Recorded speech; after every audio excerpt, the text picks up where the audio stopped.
നമസ്കാരം. ഇസ്രായേൽ ഫലസ്തീൻ വിഷയവുമായി ബന്ധപ്പെട്ട് അറബ് രാജ്യങ്ങളുടെ നിലപാടുകൾക്കെതിരെ പലതരത്തിലുള്ള വിമർശനങ്ങളും ഉയർന്നു വന്നിരുന്നു. അറബ് രാജ്യങ്ങൾ ഫലസ്തീൻ ഐക്യദാർഢ്യം പ്രഖ്യാപിച്ചുകൊണ്ട് ചിലപ്പോഴൊക്കെ ചില പരിപാടികൾ സംഘടിപ്പിക്കാറുണ്ട്, ചില ഉച്ചകോടികൾ അവർ സംഘടിപ്പിക്കാറുണ്ട്. എന്നാൽ ഇതൊക്കെ പെപ്സി കുടിച്ച് പിരിയാനുള്ളതാണെന്നുള്ള ചില വിമർശനങ്ങൾ ഇത്തരത്തിലുള്ള ഉച്ചകോടികൾക്കെതിരെ നേരത്തെ തന്നെ ഉയർന്നു വന്നിരുന്നു. എന്നാൽ ഇത്തരത്തിലുള്ള ചില വിമർശനങ്ങൾ നിലനിൽക്കുന്ന സമയത്താണ് ഇറാന്റെ ഒരു കടന്നുവരവുണ്ടായത്. ഇറാൻ വളരെ ശക്തമായ ചില നിലപാടുകൾ ഇസ്രായേൽ ഫലസ്തീൻ വിഷയവുമായി ബന്ധപ്പെട്ട് സ്വീകരിച്ചു. ഉച്ചകോടിയിൽ പങ്കെടുത്ത് ഇങ്ങനെ പെപ്സി കുടിച്ച് പിരിയാനാണെങ്കിൽ ഞങ്ങളില്ല എന്ന് തീർത്തു പറഞ്ഞു. അതായത് ഇവിടെ കൃത്യമായി കാര്യങ്ങൾ ചർച്ച ചെയ്യണം, ഫലസ്തീനെ കഴിയും വിധം സഹായിക്കണം, ഇസ്രായേലിനെതിരെ എല്ലാ നിലക്കും ഉപരോധം കൊണ്ടുവരണം, ഇസ്രായേലുമായുള്ള ചങ്ങാത്തം അവസാനിപ്പിക്കണം. ഇറാൻ നയം വ്യക്തമാക്കി. ഇതിനുശേഷം പലപ്പോഴും അറബ് രാജ്യങ്ങൾ അങ്ങോട്ടും ഇങ്ങോട്ടും ചാടി നിൽക്കുന്ന ഒരു കാഴ്ചയാണ് നമുക്കൊക്കെ കാണാനായത്. പലരുടെയും നിലനിൽപ്പിന്റെ പ്രശ്നമായിരിക്കാം. എന്നാൽ സൗദി അറേബ്യ കൃത്യമായ ഒരു നിലപാട് ഒരു സമയത്തും പറഞ്ഞില്ല. ഒരു സമയത്ത് ഇസ്രായേലിനെ തള്ളിപ്പറയും, തൊട്ടടുത്ത നിമിഷം ഇസ്രായേലിനെ ചേർത്ത് പിടിക്കും, ഫലസ്തീന്റെ കൂടെയാണെന്ന് പറയും, എന്നിട്ട് ഇസ്രായേലിനെ സഹായിക്കും. അത്തരത്തിലുള്ള ഒരുപാട് സംഭവങ്ങൾ, ഒരുപാട് നിലപാട് മാറ്റങ്ങൾ സൗദിയുടെ ഭാഗത്തു നിന്നും നമുക്കൊക്കെ കാണാനായി. അത്തരത്തിലുള്ള ചില വിഷയങ്ങൾ ഇവിടെ പൊതുജനങ്ങളിലേക്ക് എത്തിച്ചതിന്റെ പേരിൽ എനിക്കെതിരെയും ഒരുപാട് വിമർശനങ്ങൾ ഉയർന്നു വന്നു. സൗദി അറേബ്യയെ ആവശ്യമില്ലാതെ വിമർശിക്കേണ്ട കാര്യമില്ല, സൗദി ഒരിക്കലും അങ്ങനെ ചെയ്യില്ല.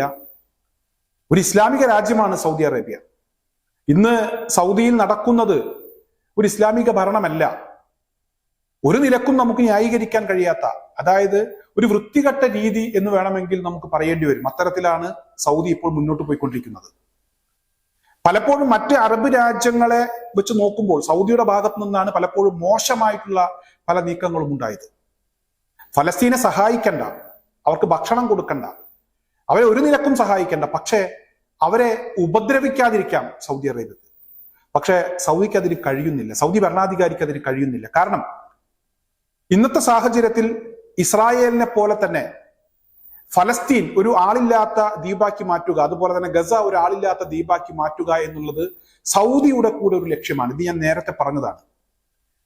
കാരണം ഇവിടെ നിന്നും ആട്ടി ഓടിക്കുന്ന ആളുകളെ സൗദിയിൽ അവർക്ക് അഭയം കൊടുക്കേണ്ടി വരുമോ എന്ന ഒരു പേടി സൗദി ഭരണാധികാരിക്കുണ്ട്. അതുകൊണ്ട് ഇസ്രായേലിനോടൊപ്പം നിന്ന് ഈ ഗസ വെട്ടിപ്പിടിക്കുകയാണെങ്കിൽ അതിന്റെ ആ ലാഭത്തിൽ ഒരു പങ്ക് പറ്റാം, അതിലപ്പുറം അവർക്ക് അഭയം കൊടുക്കാനൊന്നും ഞങ്ങൾ തയ്യാറില്ല, നിങ്ങൾ ഉദ്ദേശിച്ച രീതിയിൽ തന്നെ മുന്നോട്ട് പോയിക്കോളൂ എന്ന ഒരു മൗനാനുവാദം എന്നും സൗദി അറേബ്യ ഇസ്രായേലിന് കൊടുത്തിട്ടുണ്ട്.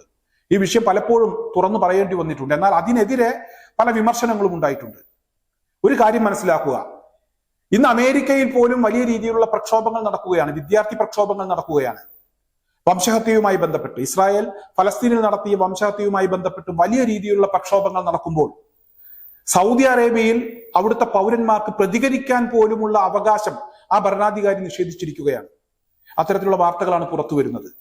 നേരത്തെ ഞങ്ങൾ ഫലസ്തീനോടൊപ്പമാണ്, ഇസ്രായേലിനെ പിന്തുണയ്ക്കില്ല, ഒരു കാരണവശാലും ഇറാനെ ആക്രമിക്കാൻ ഞങ്ങളുടെ മണ്ണ് ഉപയോഗിക്കാൻ കഴിയില്ല എന്നൊക്കെ പറഞ്ഞ് ഇവർ പൊതുജന മധ്യത്തിൽ ഇത്തരത്തിലുള്ള ഡയലോഗുകൾ പറയാറുണ്ട്. യഥാർത്ഥത്തിൽ ഇവരുടെ ഉള്ളിലിരിപ്പ് ഒരു അവസരം കിട്ടിയാൽ ഇവർ ഇസ്രായേലിനോടൊപ്പം നിൽക്കും. ഇറാനെ ആക്രമിക്കാനും അതുപോലെ തന്നെ ഫലസ്തീനെ ഇല്ലാതാക്കാനും സൗദി അറേബ്യ കൂട്ടുനിൽക്കും. അക്കാര്യത്തിൽ യാതൊരുവിധ തർക്കവുമില്ല എന്ന രീതിയിലാണ് പലപ്പോഴും ഇവരുടെ നിലപാടുകൾ, ഇവരുടെ നിലപാട് മാറ്റങ്ങൾ നമുക്കൊക്കെ വ്യക്തമാക്കി തരുന്നത്. അതായത് നേരത്തെ ഫലസ്തീൻ ഐക്യദാർഢ്യം പ്രഖ്യാപിച്ചുകൊണ്ട് ഫലസ്തീനിലെ പരമ്പരാഗതമായിട്ടുള്ള വസ്ത്രം ധരിച്ച ഒരാൾ സൗദി അറേബ്യയിലൂടെ നടന്നുപോയി. ഒരു വിദേശ പൗരനാണ് അത്തരത്തിൽ നടന്നുപോയത്. ആ വിദേശ പൗരനെതിരെ അവിടുത്തെ പോലീസ് നടപടി സ്വീകരിക്കാൻ ഒരുങ്ങി, താക്കീത് കൊടുത്ത് പറഞ്ഞയച്ചു, നാളെ മേലാൽ ഫലസ്തീനെ അംഗീകരിച്ചുകൊണ്ടുള്ള ഒരു ഇടപാടുകളും ഈ നാട്ടിൽ പാടില്ല എന്ന് പറഞ്ഞ് താക്കീത് കൊടുത്ത് പറഞ്ഞയച്ചു. എന്നാൽ ഇപ്പോൾ സൗദി ഭരണാധികാരി വളരെ കൃത്യമായി ഒരു സംശയങ്ങൾക്കും ഇട കൊടുക്കാത്ത വിധം ഒരു കാര്യം വ്യക്തമാക്കിയിരിക്കുന്നു. സാമൂഹിക മാധ്യമങ്ങളിൽ ഇസ്രായേലിനെതിരെ യാതൊരുവിധ പ്രതികരണവും രേഖപ്പെടുത്താൻ പാടില്ല. അമേരിക്ക ഉൾപ്പെടെയുള്ള രാജ്യങ്ങളിൽ അവിടുത്തെ വിദ്യാർത്ഥികൾ ഫലസ്തീനിൽ നടക്കുന്ന കൂട്ടക്കുരുതിക്കെതിരെ, വംശഹത്യക്കെതിരെ ശക്തമായ രീതിയിലുള്ള പ്രക്ഷോഭങ്ങൾ സംഘടിപ്പിക്കുമ്പോൾ ഇസ്ലാമിക രാജ്യമായ സൗദി അറേബ്യയിൽ ഫലസ്തീനു വേണ്ടി ഒരു വാക്ക് പോലും പറയാൻ കഴിയില്ല, സാമൂഹിക മാധ്യമങ്ങളിൽ പ്രതികരിക്കാൻ പോലും കഴിയില്ല എന്ന ഒരു അവസ്ഥയാണ് ഇപ്പോൾ നിലവിൽ വന്നിരിക്കുന്നത്. മാത്രമല്ല നേരത്തെ ഇസ്രായേലിനെ ഇറാൻ ആക്രമിച്ച സമയത്ത്, അതായത് ഇസ്രായേൽ അങ്ങോട്ട് ആക്രമിച്ചു, ഇറാന്റെ എംബസി തകർത്തു, അതേസമയം തിരിച്ച് ഇറാന്റെ ഭാഗത്തു നിന്നും ഇസ്രായേലിലേക്ക് ഒരു തിരിച്ചടി ഉണ്ടായപ്പോൾ ആ വിവരം ചോർത്തിക്കൊടുത്തു, ഇസ്രായേലിനെ സഹായിച്ചു. അതൊക്കെ തടയുന്നതിന് വേണ്ടിയുള്ള എല്ലാ സമയവും കൃത്യമായിട്ടുള്ള എല്ലാ നീക്കങ്ങളും ഇസ്രായേലിന് കൊടുത്തത്, അതായത് ഒറ്റിക്കൊടുത്തത്, ഇറാൻ ഒറ്റിക്കൊടുത്തത് സൗദി അറേബ്യയാണ് എന്നാണ് ഇപ്പോൾ പുറത്തു വരുന്ന ചില വാർത്തകൾ. എന്തായാലും സൗദി അറേബ്യയുടെ ഈ ഒരു നിലപാട് ശരിയല്ല. അവർ ആരോ ആകട്ടെ, ഞാൻ ഇസ്ലാമിക രാജ്യം എന്ന് നേരത്തെ പറഞ്ഞു, പക്ഷേ ഇസ്ലാമിക രാജ്യം എന്നൊക്കെ പറയുമ്പോൾ ഒരിക്കലും ആ ഒരു രീതിക്കനുസരിച്ചുള്ള ഒരു ഭരണമല്ല, ഒരു കാര്യങ്ങളല്ല സൗദി അറേബ്യയിൽ നിന്നും നമുക്കിപ്പോൾ കാണാൻ കഴിയുന്നത്. എന്നാൽ ഇവിടെ ഇസ്ലാമിക രാജ്യങ്ങളല്ല ഫലസ്തീനെ പിന്തുണച്ച് രംഗത്തെത്തിയിരിക്കുന്നത്. പലപ്പോഴും ആത്മാർത്ഥമായിട്ടുള്ള ഇടപെടൽ നടത്തിയിരിക്കുന്നത് മറ്റു രാജ്യങ്ങളാണ്.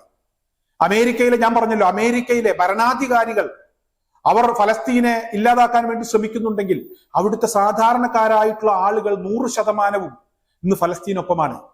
ദക്ഷിണാഫ്രിക്കയാണ് ഇസ്രായേലിനെതിരെ ഇന്റർനാഷണൽ കോടതിയിൽ നിയമ നടപടികൾ സ്വീകരിച്ചത്. അതുപോലെ ലോകത്തുടനീളമുള്ള ഒരുപാട് രാജ്യങ്ങൾ ആത്മാർത്ഥമായി ഫലസ്തീനു വേണ്ടി ഇടപെടുന്നുണ്ട്. അതുപോലെ തന്നെ ഇറാന്റെ ഭാഗത്തു നിന്നുള്ള ഇടപെടൽ ഉണ്ടാകുന്നുണ്ട്. ഏതെങ്കിലും ഒരു ഇസ്ലാമിക രാജ്യം മാത്രം ഇടപെട്ടത് കൊണ്ട് ഈ പ്രശ്നം അവസാനിക്കില്ല. ഇത് ലോക ശ്രദ്ധയിലേക്ക് കൊണ്ടുവരുന്നതിന് വേണ്ടി ഒരുപാട് ലോക രാജ്യങ്ങൾ, അവിടെ ജാതിയും മതവും ഒന്നും തടസ്സമായിട്ടില്ല, അത്തരത്തിലുള്ള ഇടപെടലുകൾ നടത്തിയിട്ടുണ്ട്. എന്നാൽ ഇവിടെ ഇസ്ലാമിക രാജ്യമാണെന്ന് അവകാശപ്പെടുന്നു, ഫലസ്തീനോടൊപ്പമാണെന്ന് എപ്പോഴും പറഞ്ഞുകൊണ്ടിരിക്കുന്നു. എന്നിട്ട് ഫലസ്തീനെ ഇല്ലാതാക്കുന്നതിന് വേണ്ടി വളരെ ശക്തമായ രീതിയിലുള്ള നീക്കങ്ങൾ നടത്തുന്നു. സൗദി ഭരണാധികാരിയേക്കാൾ എന്തുകൊണ്ടും ഇന്നത്തെ സാഹചര്യത്തിൽ നല്ലതെന്ന് പറയാൻ എനിക്ക് തോന്നുന്നത് ബെഞ്ചമിൻ നെതന്യാഹുവിനെയാണ്. ബെഞ്ചമിൻ നെതന്യാഹു ഒരു നീക്കം നടത്തുന്നുണ്ടെങ്കിൽ അത് പറഞ്ഞിട്ടാണ് ചെയ്യുന്നത്. അതേസമയം സൗദി ഭരണാധികാരി ഇസ്ലാമിക രാജ്യമാണെന്ന് പറഞ്ഞ് ഭരണത്തിൽ ഇരുന്നു കൊണ്ട് ഇന്ന് ഫലസ്തീനെ ഞെക്കിക്കൊല്ലുകയാണ്. അതായത് സഹായിക്കും, ഞങ്ങൾ ഫലസ്തീനോടൊപ്പമാണെന്ന് പറഞ്ഞുകൊണ്ടാണ് ഈ ക്രൂരകൃത്യം സൗദി അറേബ്യ ഇപ്പോൾ ചെയ്തുകൊണ്ടിരിക്കുന്നത്. ഇപ്പോൾ ഫലസ്തീനു വേണ്ടി ഒരക്ഷരം പോലും മിണ്ടാൻ കഴിയാത്ത ഒരവസ്ഥയിലാണ് എന്തായാലും സാധാരണക്കാരായിട്ടുള്ള സൗദി പൗരന്മാർ. ഈ ഒരു അവസ്ഥയിൽ എത്ര കാലം സൗദി അറേബ്യക്ക് മുന്നോട്ട് പോകാൻ കഴിയുമെന്ന് ചോദിച്ചാൽ ഞാൻ വളരെ കൃത്യമായി പറയുന്നു, അധിക കാലമൊന്നും സൗദി അറേബ്യക്ക് മുന്നോട്ട് പോകാൻ കഴിയില്ല. 85% വരുന്ന സാധാരണക്കാരായിട്ടുള്ള പൗരന്മാരുടെ മനസ്സ് ഫലസ്തീനൊപ്പമാണ്. ആ 85% വരുന്ന പൗരന്മാരെ അടക്കി ഭരിച്ചുകൊണ്ട് എന്നും ഇസ്രായേലിനും അമേരിക്കക്കും പാദസേവ ചെയ്ത് മുന്നോട്ട് പോകാം എന്ന് സൗദി ഭരണാധികാരിക്ക് അത്തരത്തിലൊരു തോന്നലുണ്ടെങ്കിൽ, ആ ചിന്തയുണ്ടെങ്കിൽ എത്രയും പെട്ടെന്ന് അദ്ദേഹം അത് മാറ്റിവെക്കുന്നതാണ് നല്ലത്.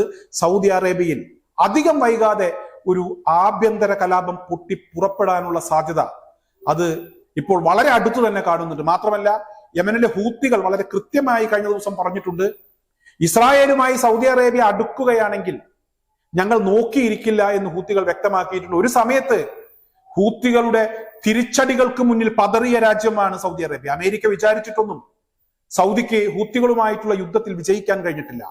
ആ ഒരു ചിന്ത, ആ ഒരു ഓർമ്മ സൗദി അറേബ്യയിലെ ഭരണാധികാരിക്ക് എല്ലാ കാലത്തും ഉണ്ടായിരിക്കുന്നത് നല്ലതാണ് എന്ന് മാത്രമാണ് എനിക്ക് ഈ അവസരത്തിൽ പറയാനുള്ളത്.